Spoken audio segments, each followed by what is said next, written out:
I came to know my own neurodivergence, my own autistic ways by seeing others try to crush the autistic ways of being in my kids.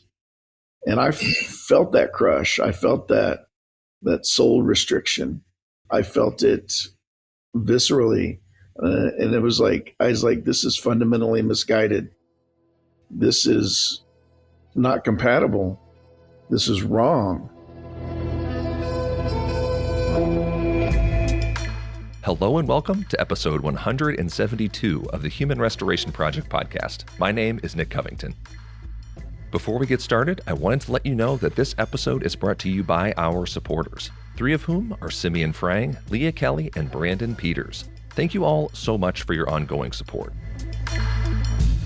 We are a community affair.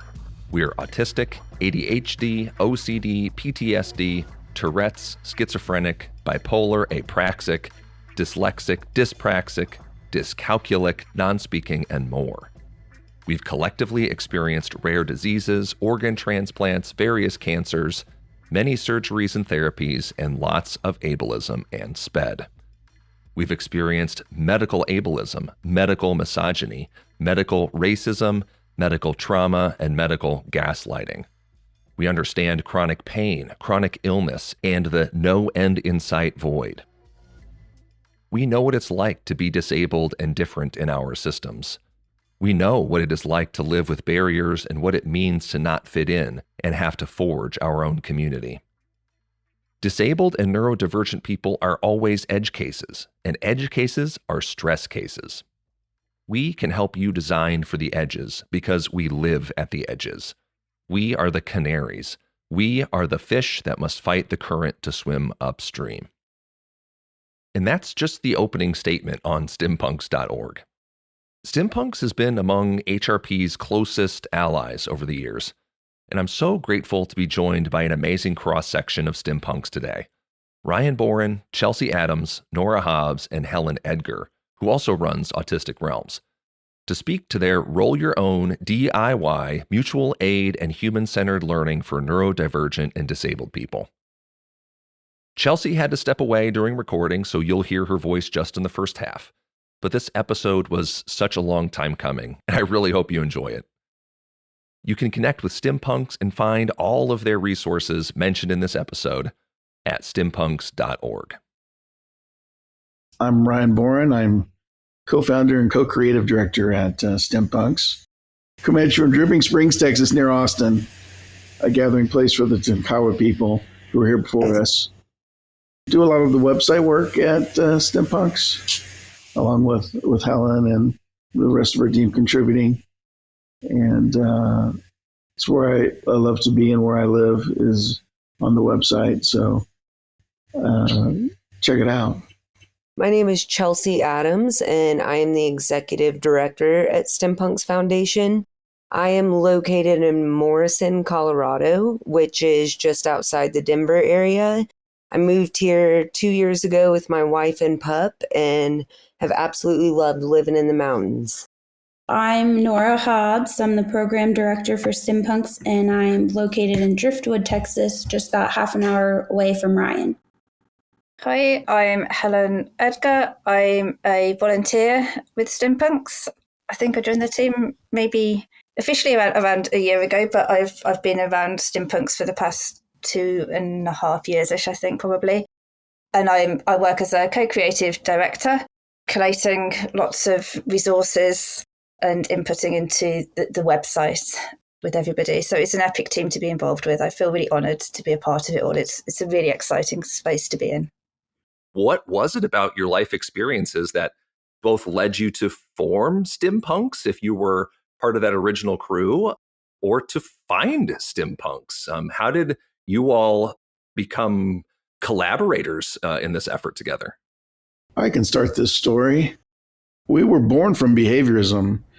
Our family and others experienced a ton of behaviorism as we navigated our children through education and healthcare. And when your child is diagnosed as neurodivergent, everything you're told is steeped in behaviorism, deficit ideology, the pathology paradigm and the medical model. Everything you hear is from that. We were born from that framing to counter that framing. Something that comes up, and when you're applying for grants, folks will often ask, what was your moment of obligation? When did you feel the call? And Stimpunks was created to forge the way for educational inclusion and to give our community the means to survive and to thrive. Because we as disabled and neurodivergent people had to roll our own education, because even the all means all of public education failed to include us spectacularly because of the behaviorism, the deficit ideology, the pathology paradigm. None of these are good frames for seeing human actuality, whether it be neurodivergent people or the full spectrum of neurodiversity of humanity. I think our public systems, especially education and healthcare, kind of completely fail to see us, to understand us, to hear us, to respect our voice and respect our actual ways of being. And beyond that, we also realize we need to create our own care systems, because we realize that the only people who care enough about us to work consistently for our liberation, are us. We're the only people willing to do that work. And it was a recognition that responsibility for the survival of entire communities lies with us, and we can't forsake that obligation. And so that was our moment of obligation, where we realized we had to do this thing. We had to create Stimpunks, and we started gathering fellow neurodivergent disabled people to help us build this thing. And you've got three of the main builders here with me today. And if any of y'all would like to add to this origin story, please feel free.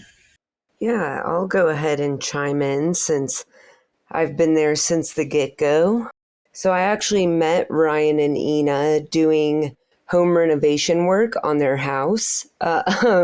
So that's how I met them. And then on the weekends, I would actually do respite care for their son, Ronan.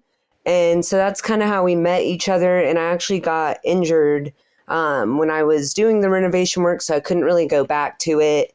And that's where I kind of started working with Ryan a lot. And we would just like hole up in his little casita and just like do a ton of research. And I don't know, he turned to me one day and was like, so do you want to be a part of this? And I was like, I actually really do.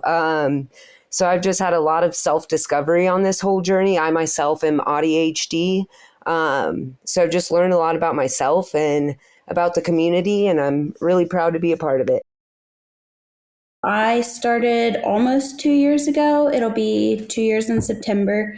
I saw they were looking for some help on a local Dripping Springs Facebook group that Ryan's wife Ina had posted and responded, and they were really prompt and friendly in getting back to me. And I just thought it'd be really interesting to join the team and work from home and do something better with my life than just direct care. And I was in like a lot of healthcare positions, and I wanted to try something new. My background was I'm late identified autistic myself with 2 neurodivergent children in the UK. I was previously a primary school teacher working in special needs settings for those with profound and multiple learning disabilities. This is a bit of a long backstory here. I basically had to resign from my work, my classroom work of 20 years, working in early years and primary schools to look after my own children. And then over lockdown, I set up my own website and platform of Autistic Realms, purely as a kind of space for blogging and sharing information and advocating for a neuroaffirming approach to support families and children having kind of experiencing barriers to education and experiencing burnout. Through my own personal burnout, I've been online prolifically because it helps me kind of recover and engage with other people online. I find it really kind of rejuvenating and inspiring meeting other people. And I kept crossing paths with Stimpunks in various online spaces through Discords and I think it was Twitter at the time and Facebook and various other other spaces. And our work kept crisscrossing paths all over the place. And yeah, I think I reached out to Ryan initially saying what an amazing website they've got. And I was basically living in their website most days, just kind of exploring it all. It was like a great big rabbit warren, like going down into kind of Alice in Wonderland's adventures, really, just constantly discovering new things. Yeah, and then we all just started, Ryan invited me to Stimpunks, and we all started kind of working together and sharing our stories and information. Things have evolved since. So it's really nice to be able to be connected with everybody. And it sounds like that's definitely a common theme, because I think Human Restoration Project found Stimpunks in much the same ways through Ryan's prolificness. That all that time and investment on the website really pays off as far as finding new people and connections. And back in 2022, when we were first launching our virtual conference to restore humanity, I think is when that partnership really picked up. And Ryan and Chelsea, I think you joined us for this as well. But the virtual learning track that we hosted on Discord for DIY at the Edges, Surviving the Bipartisanship of Behaviorism by Rolling Our Own, I think was just such a hit and a great way to inaugurate a vision of inclusive education conferences that we're now in the fourth iteration of, which I never would have imagined was possible. And I think Stimpunks support and the alignment and mutual collaboration of our visions is one of those reasons. So I'm so grateful for that, and I love to hear that this is how Ryan gets this is how he gets people involved, by just being himself and building those rabbit warrens. Yeah, I think people naturally kind of come together as Stimpunks kind of evolves, and through all my connections with Autistic Realms as well, more and more people are just kind of connecting with what's being shared there, and the community just keeps growing then, it just keeps expanding. There's a kind of shared experiences of lots of neurodivergent and disabled people coming together and kind of getting each other, unlike any other space, really, I guess. It's really validating being in the community like this. To own this too, I think this podcast format, in a sense, is also just sort of exclusive, to people who can and prefer to communicate verbally, orally, who have the capacity, to do that, to know that like there's a whole other group of people who aren't represented in this conversation just because they have different means of communication. I think that's one of the things that the virtual conference, that flipped model or using Discord, is so powerful for, because it's so much more inclusive of different communication styles, different abilities, accommodations for a bunch of different ranges of participation. Thinking of, the issues and experiences that led you all to form Stimpunks and to get involved there, to now look ahead to 2025, how has that work grown and changed over time? I mean, what are some of the most pressing issues you work on today? Are they different than the ones that you had, when you first got going on this? I'll kick things off again. Behaviorism is a kind of through line through all of our work, because as I mentioned earlier, we're kind of born from behaviorism, and behaviorism has just exploded in ed tech and big tech as well. Behaviorism and operant conditioning are everywhere, and it's just exploded more and more. And the current administration in the U.S. has made it so that we have this little tagline. We say, we live in a time of mass behaviorism and unvarnished eugenics. And I first felt that 15 years ago when I was navigating my neurodivergent kids in our neurodivergent family. By the way, all of us here from Stimpunks are multiply neurodivergent, and those of us that have kids have multiply neurodivergent kids. And navigating these systems, we had to just constantly face against behaviorism, ableism, and eugenics. And those forces are all the more powerful right now for anyone who follows the news. I don't want to bring that too much into this discussion. But, it's impossible not to, right? Because it's so in your face. Ryan, could you provide an example? Because I know when you say behaviorism and eugenics, I think Like, I can think of examples of what that looks like in classroom practice and in politics and in society. Are there some concrete examples that for people who aren't familiar with those labels might connect with? Yeah, for one, the first time I met behaviorism in our current systems was with public sticker charts for my kids in preschool and kindergarten and first grade and the lower grades, the early years.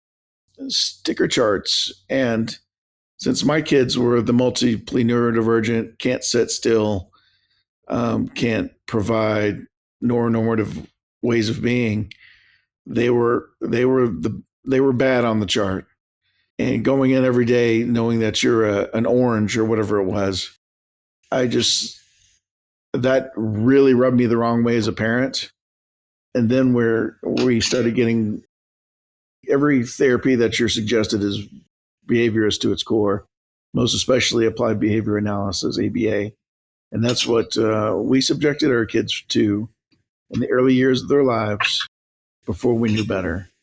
But as we figured out what was being done to our kids, we realized how very against our own natures it was. And that was part of my path to getting my autism diagnosis. As part of getting your kids diagnosed, they do, family history. And in my family, there's this born men archetype. That's pretty much a list of autism traits. And I came to know my own neurodivergence, my own autistic ways by seeing others try to crush the autistic ways of being in my kids. And I felt that crush. I felt that soul restriction. I felt it viscerally. And it was like, I was like, this is fundamentally misguided. This is not compatible.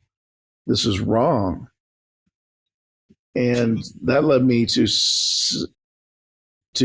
considering the question that should be obvious at some point. What do autistic adults think? So I went to autistic adults, and they have a whole different view of the universe. They're in the neurodiversity paradigm, not the pathology paradigm. They're in the biopsychosocial model, not the medical model. They have different framing and different language for everything. And I found it to be so much more real to my own lived experience, so much more authentic, so much more progressive and informed and human-centered.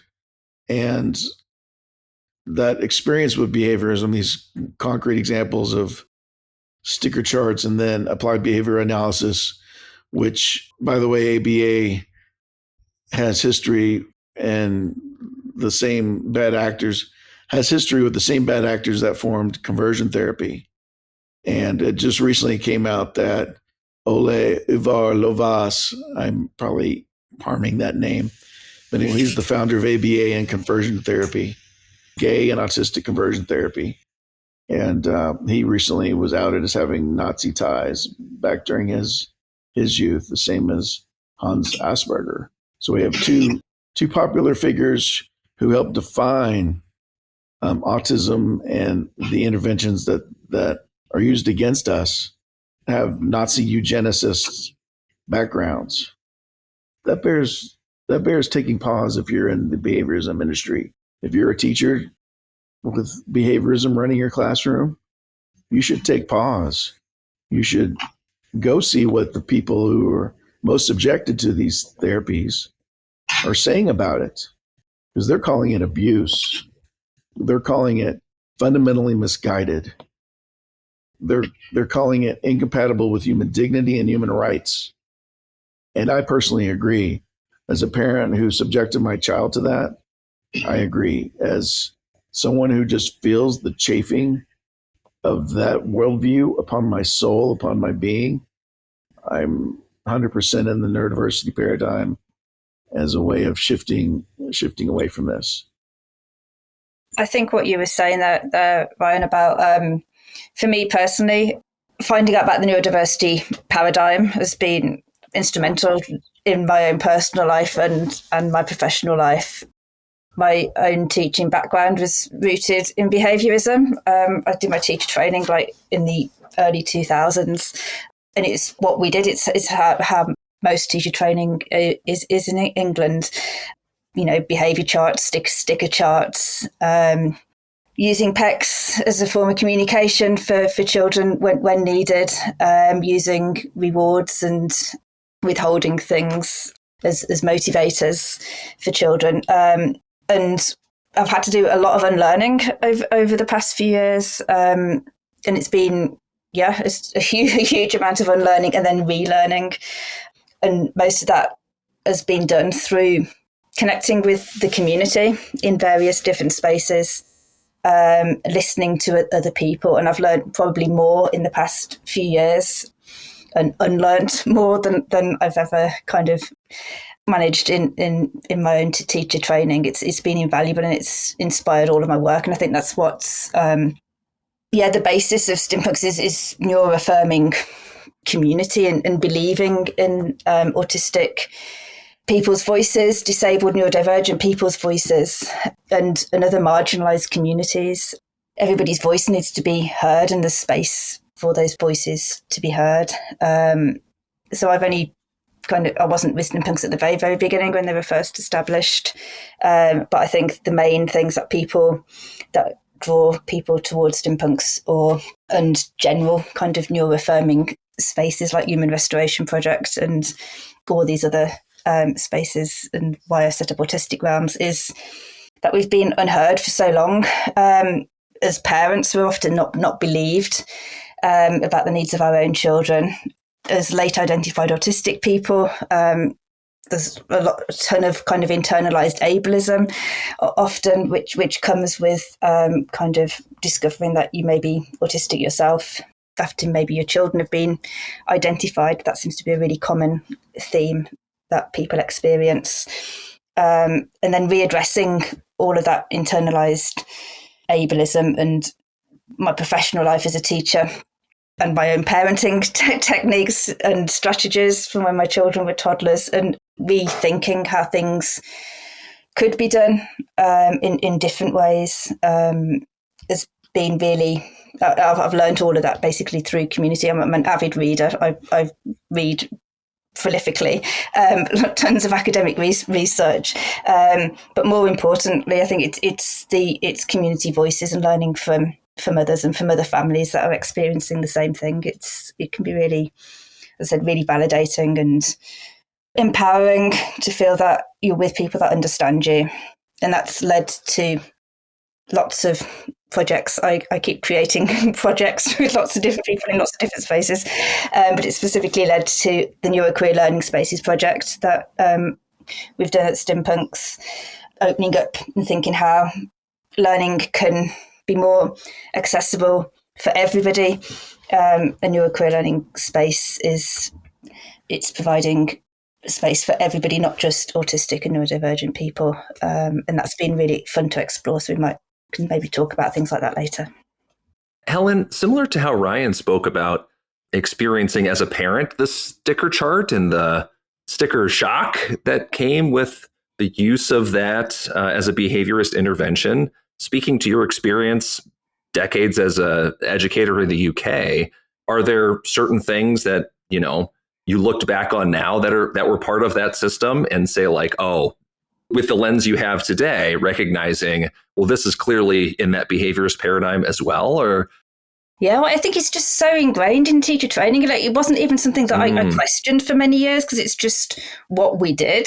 And we thought we were doing it. And obviously, I worked in early years. I thought of myself as quite a compassionate teacher and parent. We tried to make all of those kind of games and activities fun. I think positive behaviour support strategies, PBS, as it's kind of known over here in England, is really sugar-coated. And I think a lot of professionals and teachers don't realise the harm it's doing for young people, not letting them be their authentic selves and essentially saying that they're not good enough as an autistic person as they are, and that they need to make eye contact, they need to sit in a certain way and do good sitting, good listening, they need to turn take in a certain way, play with their toys in a certain way, just based on neuronormative expectations and how things should be done. And there's a lot of pressure on teachers to keep that up as class. As teachers, you're observed as a teacher within a kind of behaviourist framework as well. And I don't think people understand the harm of it. It takes a lot of unlearning to realise actually the harm that behaviourism can cause to people's well-being and mental health over the long term. As I said, a lot of these kind of social stories and things, they can be packaged really nicely and they all look really fun and engaging for young people to do. And I think teachers can think that they are doing their best job at the time. Unless you know better, you can't kind of do better. Nora, I'd love to give you a shot too, to come back to that original question, asking follow-ups of Ryan's experiences and Helen's, considering those issues and experiences that, led you to Stimpunks. How has that work changed? What are the pressing issues that you work on today? I have not had the same experiences as Ryan and Helen. With my neurodivergent kids, they do go to public school. I feel they are taken care of pretty well. So I've had kind of the opposite experience, and I'm pretty proud of our school district for the changes that they have made. So it's unfortunate that, because Ryan's kids would be in the same school district, but his are significantly older. So I think in the last, 10, 15 years, they've made some changes, a lot of changes, and that has not been our experience. So I can't speak for every district, but I think ours is doing better, or at least the schools that we've experienced are. Is there an example of something, that's changed, or in what areas aren't you seeing those same sort of behaviorist things that Ryan's kids experienced, however many, dozen years earlier? A few examples that come to mind, like they're not allowed to do sticker charts or any kind of, you don't get an orange, like you don't get a color for your behavior. They don't do that kind of thing anymore. The only thing I can think of is like they try to keep them quiet in the cafeteria. So sometimes they'll give, if the whole lunchroom is being loud, they'll like hold up a card to remind them that they're being loud, but it's more of like, this is your volume level. You're at a 10. Let's try to bring it to a 4. So I've never experienced them giving stickers or singling out like one child for their behavior or noise level. What's another example? They have Amazon wish list now, and the teachers are pretty good about when you go in, they have caves, campfires, and watering holes set up to where my daughter's allowed to leave her desk and sit under a teepee with some string lights if she wants, or she can work in a corner by the window with others. So generally the teachers don't have the overhead lighting on with the fluorescents. They have either covers over it or they just have lamps. So it's I feel like the classrooms feel more cozy than they probably used to. And like my daughter wears her loops all day to keep herself regulated and calm, but she can still hear the teacher, and she's allowed to do that. Like no one questions if she needs like headphones or loops, or she can have thinking putty in her purse to fidget with if she needs to, and no one takes their toys from them, and they're allowed to have that. So that's just a few examples, but I feel like they are doing better, or at least trying to do better. I haven't noticed anything that was alarming on my end in that sense. Wow. Yeah, that caves, campfires, and watering holes paradigm is something that I'm only familiar with through Stimpunks. So it sounds like that advocacy work, at least locally, has taken root in some form, even though they may not be super aware of it, or if it's intentional, the outcome there was positive, it sounds like. I wonder, we had mentioned behaviorism as probably the anchor that the systems are sort of tied to, these education systems, healthcare systems, all these other things. I know Ryan mentioned ABA as well, but what are some of the other big ideas that people should know to understand Stimpunks and the work? And I'm glad to have Ryan expand on caves, campfires, and watering holes as well, in case people don't know. Such a cool concept. On our education pathway on our website, which is at stimpunks.org/pathway/education, we summarize 3 takeaways that we want people to come away with after they browse our education pathway, and that is the neurodiversity paradigm, monotropism, and the double empathy problem. And those three things, I think, are fundamental for teachers to understand right now. And I'm going to look up a quote from Fergus Murray that says it very well. Let me look. I'm going to load up our education pathway right now. All right. Here are three things we like you to take away from this page. This is on our Shoes page, which is like it's stimpunks.org/r-shoes. It talks about what it's like to navigate education and healthcare in our shoes. And at the end of this, we have this section called Autistics on Autism, in which we talk about the three things we really want people to take away. Fergus has this to say: neurodiversity describes the place of autistic people and others in society and the human population at large.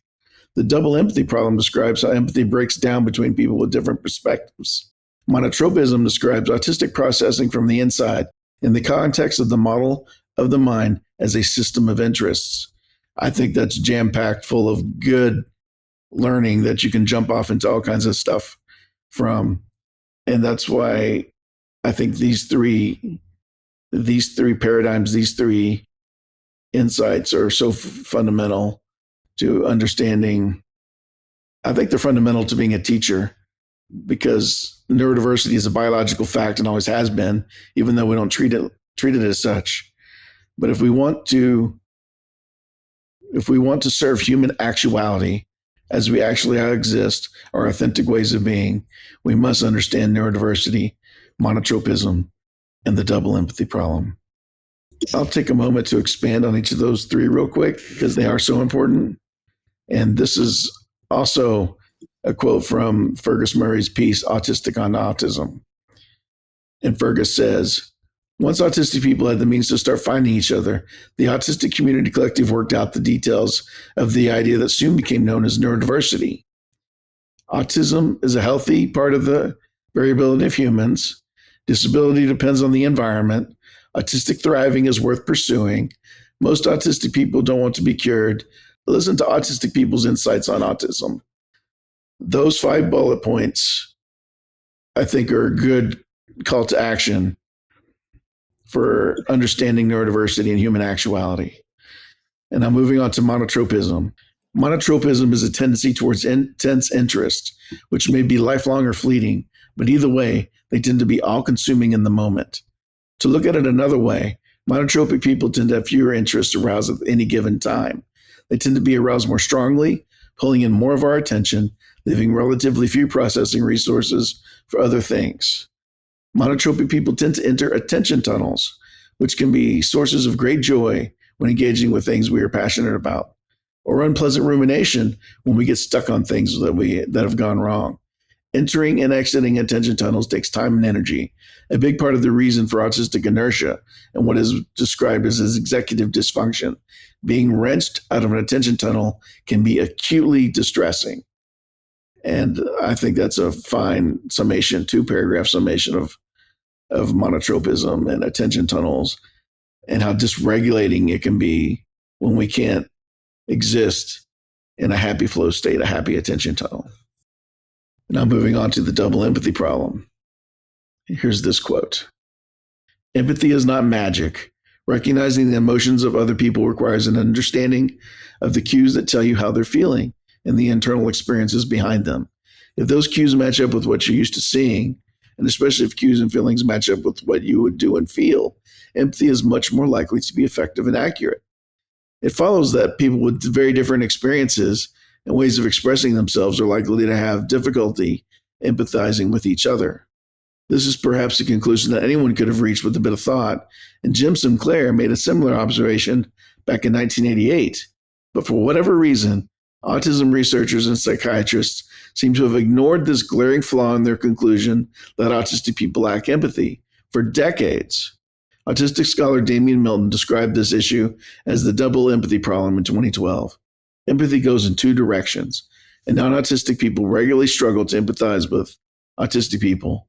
In the decade in the decade after, a whole series of experiments clearly demonstrated this in action, end quote. And those experiments continue today that show that autistic people relate to each other. They have a higher rapport with each other than they do with non-autistic people, and vice versa. Different neurotypes, broadly speaking, have some different ways of being that are authentic and need to be recognized. And someone has said that the double empathy problem effectively invalidates a huge amount of autism research. Any autism research that assumes that it knows what people are thinking and feeling from the outside, the double empathy problem pretty much puts the nail in the coffin of that research framing, because the double empathy problem says that you're not getting it, and you're blaming the double empathy problem on us, as opposed to recognizing that it is a double empathy problem. It's a two-way street. So to summarize, those three things: neurodiversity, monotropism, double empathy problem. Those are two things that we spend a lot of time working on at Stimpunks. We have our map of monotropic experiences, that the monotropism ways of being, and we've helped popularize the monotropism questionnaire, which has helped a lot of people understand themselves at a fundamental level. The monotropism questionnaire, you can just type that into a search engine, and the top hits will be community entries that are worth following, and they'll take you to this online self-scoring questionnaire where you can see how monotropic you are according to this questionnaire. This questionnaire is still being developed, so it's typical caveats. And it should be said that this questionnaire should not be used to invalidate identity in any way. It's touted as it's been called an autism test by autistic people, and it's not really what it is. It's not an autism test. We can't be so bold yet. Not everyone relates strongly to monotropism, even though they're autistic. So we don't want people to feel like they're being invalidated by this so-called autism test by autistic people. That's not what we're billing it as. It's a monotropism questionnaire. It's a measure of how monotropic you are, and there's a lot of overlap with monotropism with autistic and ADHD and ADHD. But not everyone relates. I know some notable folks in our community who just do not relate to monotropism. So we don't want it to be an invalidating thing. But we also want to recognize that it's probably one of our best models for autism. We've gone through so many that were describing us from the outside in. Now we have one from the inside out, and it's just so much better. And the questions in the questionnaire are so much better. And you can tell they're written by someone who understands what it's like to be yourself if you're a monotropic. And I will leave it there. I've been talking a while. Yeah, for me personally, one of the biggest kind of reframing I've done is finding out about the theory of monotropism, which was a theory developed by Dinah Murray, Wen Lawson and Mike Lesser back in the 90s, and I formulated their paper in 2005. And the reframing of autism in a neuroaffirming way has just transformed every aspect of my life. I feel deeply connected to the theory of monotropism. I describe myself as a monotropic person. The theory of monotropism runs through all of my own work. I think Ryan would agree that he's also a highly monotropic person, and that's how Stimpunks is getting so much work output as well. Just a huge info dump. But being able to kind of reframe some of the things that were seen as deficits in the past, such as people seeing autistic people as having kind of restricted interests and repetitive movements, and reframing that as autistic passions, and understanding the benefits of stimming and understanding your sensory system more, and how your attentional resources are used in a different way. If you're autistic or ADHD, helps reframe everything. And when you understand that, I think you can start looking at how you manage how families work together, how classrooms are set up for autistic students in particular, more interest-led learning, more time spent for recovery and kind of re-engaging, lots more time to kind of move between attention tunnels. I could info dump about the theory of monotropism all day, but that's been like instrumental for myself, definitely. If listeners just search for map of monotropism, for me, Stimpunks was the first thing that popped up. I don't know if that's just my algorithm or if you'll find it elsewhere, but that seems to be one of those, big rocks in y'all's work. So definitely, if you're listening, feel free to check that out. Helen or Nora, did you want to speak any of that? Or Helen, did you want to speak to double empathy? Yeah, so I think obviously the understanding of exactly what neurodiversity is and embracing neurodiversity and the beauty of that, of the differences between everybody, not just autistic people, we're talking about all of humankind. And as Ryan's mentioned, I personally found the theory of monotropism to be very, very validating. Understanding and realizing the concept of the double empathy has helped me understand a lot of the difficulties that I've experienced personally through my own life, and also, as a professional and as a parent. And I think it helps us when we're in a community space, a neurodivergent-led space or a disabled space with people that kind of have similar lived experience to yourself. So when we're talking about double empathy, we're talking about there being a difference between lived experiences. So that can be an autistic person and a non-autistic person. But obviously intersectionality comes into that. So we're talking about the intersectionality differences between people, maybe neurodivergent, and race and age and gender.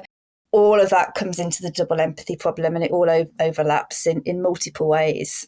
But what I found personally really valuable, and what's drawn me towards Stimpunks and some other community spaces like Human Restoration Project as well, is that understanding that we are all different and communicating in different ways. And there's almost, I think one of the most popular pages on Stimpunks is the 5 neurodivergent love languages, the love locutions.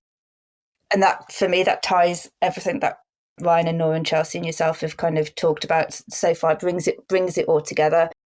So the 5 neurodivergent love locutions, I can briefly go over what those 5 please are. So first of all, we've got info dumping, which is what I'm currently doing here, I guess, which is something that a lot of neurodivergent people, they find when they're engaged with their passions that their communication becomes easier. When they're with maybe like-minded people sharing a topic. I generally don't do very many webinars. This is my very first ever podcast because I find talking online quite stressful normally, and nearly all my work is basically written. But I do enjoy also info dumping about one of my favourite subjects, which includes monotropism and neurodiversity as well. The other one of the 5 neurodivergent love locutions is the benefits of understanding how neurodivergent people work and play differently in parallel play, and through things like support swapping and body doubling. And I think as certainly, it's kind of multi-layered, but certainly as a team, I found the way when I first met Nora and Chelsea and Ryan, the way they worked as a team was completely new to me. It was really refreshing being able to work collaboratively on projects and events and to share work ideas kind of asynchronously through multiple different channels, like sometimes text-based channels. Sometimes we've got a body doubling channel within our Discord as well, which it's open for everybody to use, not just the team. It's a community space as well. But being able to work in different ways like that has been really refreshing, and people to understand that everybody's got fluctuating energy needs. And some days you need more support than other days, and sometimes you can work together in different ways, and it's been really beneficial. And the other parts of the 5 neurodivergent kind of love languages is the importance of understanding your sensory system, whether that's through stimming and deep pressure, movement, just learning to understand your sensory needs and supporting other people, and validating their own needs as well.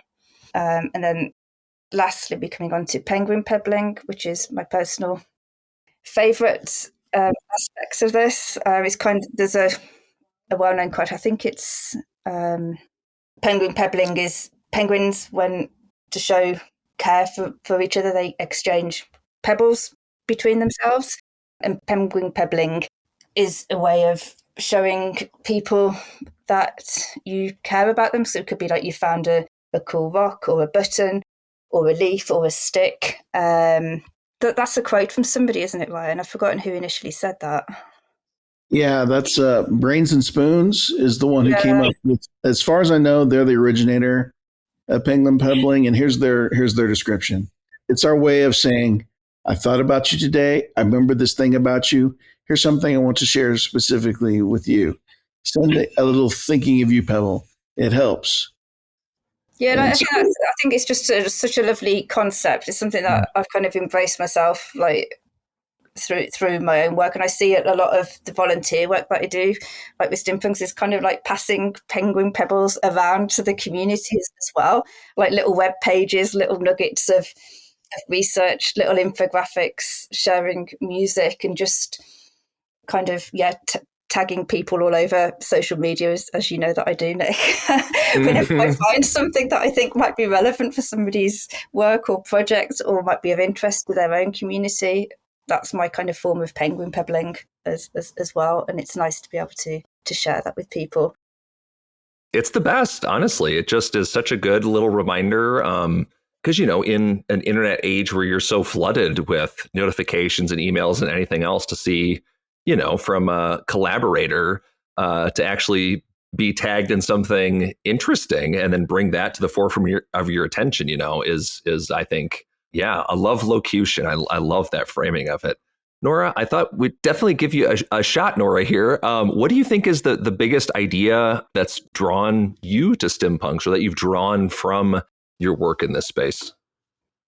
There's not one in particular. One thing I really like is how Ryan is always promoting transparency. Like, most of our Discord is open to everyone. There's not really any secrets behind Stimpunks. Like, we do have, like a couple channels that are for, like, if we have to talk about like grantees or something to make selections. But that was something new to me, was the idea that, I came from working in healthcare where everything's so locked down and you have to change your password frequently and you can't get into this server. So Stimpunks is so opposite and welcoming and encouraging, in the sense that it's like, if you want to pop into a meeting and see what we're doing, you totally can. Or, just sharing how we run our events or runs of show. Like, he keeps most of even our weeks in review. He's very good about posting his, so people can see like what he worked on this week. So everything's pretty transparent, and there's not like any hidden curtain or secret to it. It can help guide other nonprofits and other groups to maybe lead better and run theirs better. So that's one thing that I really like about Stimpunks. At the beginning, I had mentioned Stimpunks. I read the tagline, mutual aid and human-centered learning for neurodivergent and disabled people. And Helen is mentioning that you work a lot in that mutual aid space. Do you want to speak to what that looks like for mutual aid and Stimpunks and your role in that? My role mostly is, as the applications come in, we process them and read through them and put them in our pipeline. And then each month we give out 2 mutual aid grants. They're $500 each. And Chelsea and I generally make our notes and read back through everyone's, just really reading through those applications and trying to put myself in their shoes and prioritize people who truly need that grant. Is there an example, Nora? Because I'm thinking of listeners who hear this and hear, neurodivergence and disability mutual aid. I'll put a link so folks can find that. Is there an example of somebody recently who Stimpunks gave that mutual aid to, that would be a good example? They do need to be in the United States. As of right now, we can't grant to other countries yet. Okay. They need to be 18 and up unless they have permission from a parent or guardian. And we can't pay for like tuition in particular for school, but we did have one grantee that needed money to travel for like a band trip for school. And so as long as, his parents were fine with that, we were able to grant and help make that happen. People under 18 can apply as long as they have parent permission to back them on that. They have to be able to eventually provide receipts for like creator grants and mutual aid just so we can kind of prove, why we gave them the money. Some people use it for if they get behind on medication costs or hospital bills, or if they're experiencing homelessness or about to, the grant can provide relief for that. So, even $500 does help a lot. No, that's incredible. And I'll certainly include a link in the show notes for folks. I've got a lot of links queued up, just my own monotropism here, just pulling up those links as you all speak to them. That's incredible. Sort of on the flip side, we've talked about the incredible work that Stimpunks does and the ideas that are driving it. And I love the neurodivergence reframe, the disability reframe, away from such an abled neurotypical center around which all of our systems revolve. So I guess I don't want to take it to like a negative or pessimistic place, because it's been such a positive, uplifting conversation so far. But what do you think are those biggest barriers or myths?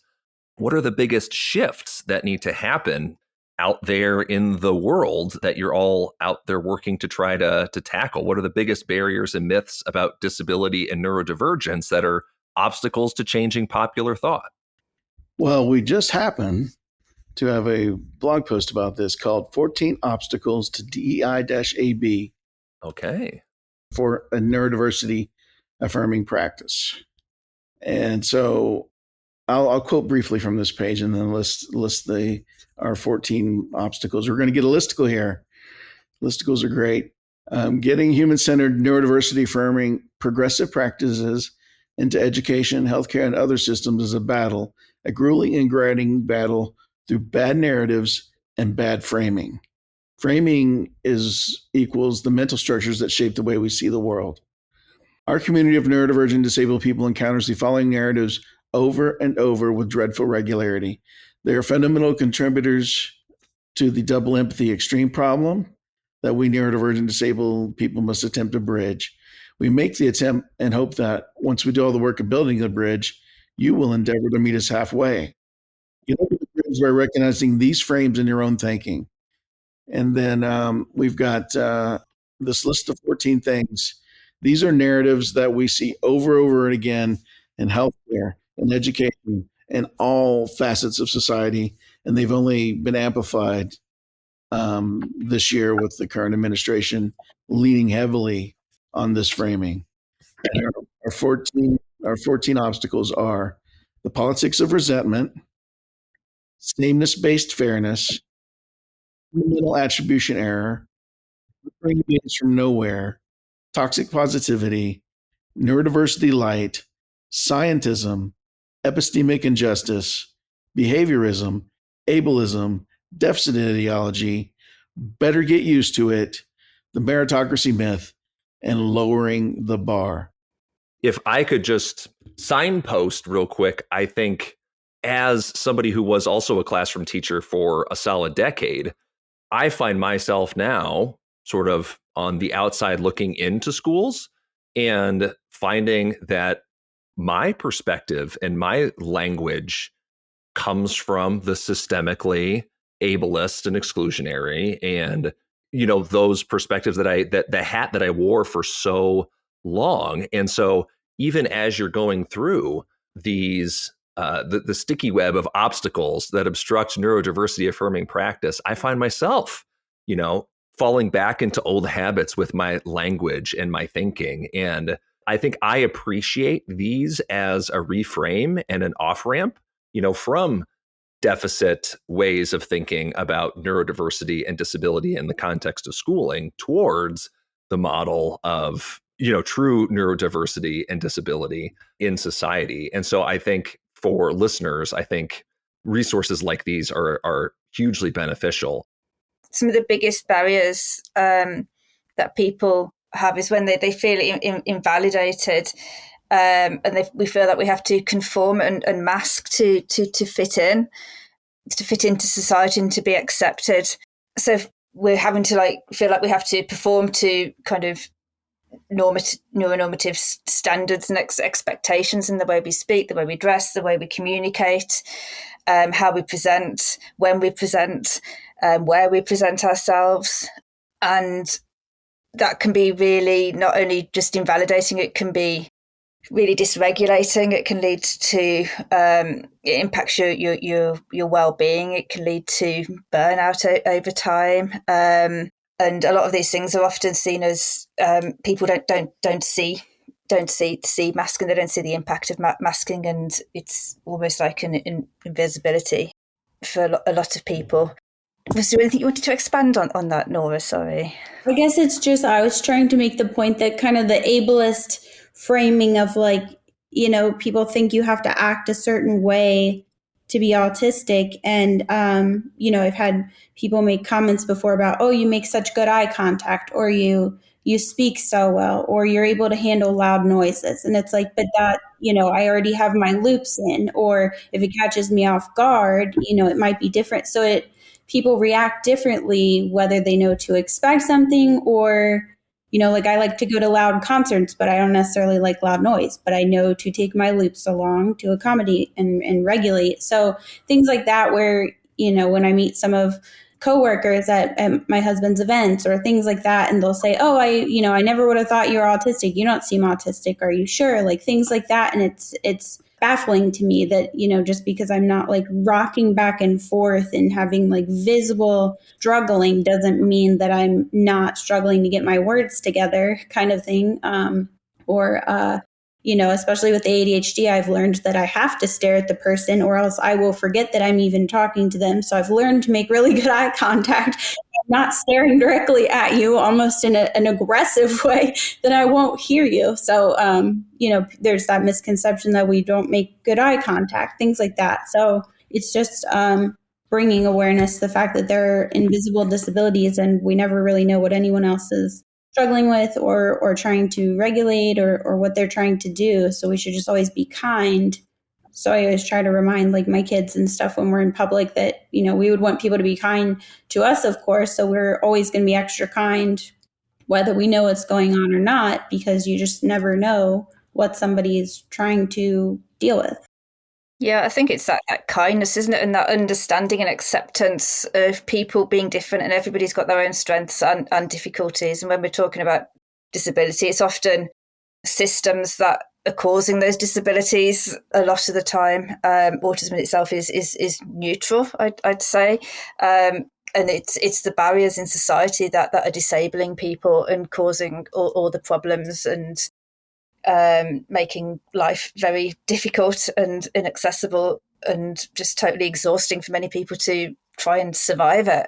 And going back to the 14 obstacles that Ryan was going through, I think that brings us back to the importance of us understanding and embracing neurodiversity, understanding the double empathy problem, validating lived experience and shared stories like what we're doing here and what Human Restoration Project and Stimpunks do so well is validating those stories, those lived experiences of people coming together, like in our solidarity sessions that we hold every Saturday online, just space for people to be themselves in their own way and to share if they want to, or to listen if they want to, or just to have a space alongside other people and experience that those neurodivergent love languages that we talked about, of being in a shared space in a way that feels comfortable for you, sharing stories and pebbling and body doubling, and validating each other's experiences. together offering support. And we've reframed the 14 obstacles just as a very brief summary. I won't go through every single one in detail, but those 14 obstacles that are in the way of neuroaffirming practice, both, in educational settings and society at large. We've gone through all of those 14 points, and I can drop a link to you there, Nick, about a reframing of toxic positivity and the politics of resentment and behaviorism and ableism, and how that can be looked at through a neuroaffirmative lens, so we can start talking and thinking about rigid ideas of fairness, instead of blaming the system instead of the child, validating lived experience, neuroaffirming cultures in schools, seeing differences rather than deficits, and creating more space for co-regulation and inclusion, connection, understanding the importance of sensory safety, psychological safety, learner safety, empathy, and flow and monotropism, if that resonates with you as well, to bring people together and to provide better support in a more meaningful way. So how can listeners who hear this conversation and hear themselves or their friends, their family members, their colleagues in it, how can they pick up the conversation? How can they get involved with Stimpunks? We have a community page at stimpunks.org/community where folks can request to join our Discord. And that's where we spend most of our time hanging out. It's where we kind of run the show. And we try to do so in as open a way as possible. And anyone can join by going to stimpunks.org/community and just filling out a brief form just to let us know who you are. And then we'll invite you into our Discord and point you at ways you can help. I'm prolifically online, as anybody that may follow me on Autistic Realms knows. I'm online, every single day, pretty much, sharing Stimpunks' work and other people's work around the place as well. So, feel free to tag us or reach out. It'd be lovely to connect with more people. That's awesome. Thank you all so much for taking the time to talk with me today. Cool. Yeah, Thank you. It's been lovely, Nick. I'm glad we finally got a chance to chat. Yeah, me too. This was long overdue. So thank you guys. Thank you again for listening to our podcast at Human Restoration Project. I hope this conversation leaves you inspired and ready to start making change. If you enjoyed listening, please consider leaving us a review on your favorite podcast player. Plus, find a whole host of free resources, writings, and other podcasts all for free on our website, humanrestorationproject.org. Thank you.